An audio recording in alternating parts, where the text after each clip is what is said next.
કેન્દ્રીય યુવા બાબતો અને રમતગમતના મંત્રી ડોક્ટર મનસુખ માંડવિયાએ રવિવારે મહારાષ્ટ્રના મુંબઈમાં fit India Sunday on cycle કાર્યક્રમનું નેતૃત્વ કર્યું. તેનો વિષય સ્થૂળતા સામે લડાઈ હતો. સવારે 7 વાગે શરૂ થયેલા આ સાયકલિંગ અભિયાનમાં સહભાગીઓએ ગેટવે ઓફ ઇન્ડિયાથી ગીરગાંવ ચોપાટી સુધી સાયકલ ચલાવી હતી. આ fit India Sunday on cycle કાર્યક્રમ રાષ્ટ્રવ્યાપી પહેલનો એક ભાગ છે.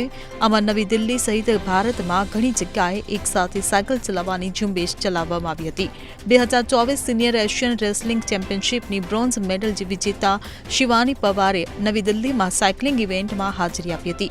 તે સવારે 8 વાગે મેજર ધ્યાનચંદ સ્ટેડિયમથી શરૂ થયું. Fit India Sunday on cycle કાર્યક્રમનો ઉદ્દેશ્ય રમતગમત સાથે જોડાણ દ્વારા સમુદાયના સ્વાસ્થ્યને પ્રોત્સાહન આપવા અને સ્થૂળતા સામે લડવાનો છે. મુંબઈમાં આયોજિત આ કાર્યક્રમમાં લાઈફ કોચ અને ફિટ ઇન્ડિયા એમ્બેસેડર બીકે મહેતા અને ભારતીય ફેશન ડિઝાઇનર અને સામાજિક કાર્યકર્તા શૈના નાના ચુડાસમા સહિત અનેક પ્રતિષ્ઠિત હસ્તીઓએ હાજરી આપી હતી. Bureau report CN24 news. હવે જુઓ દેશ દુનિયાની તમામ ખબરો તમારી આંગળીના ટેરવે.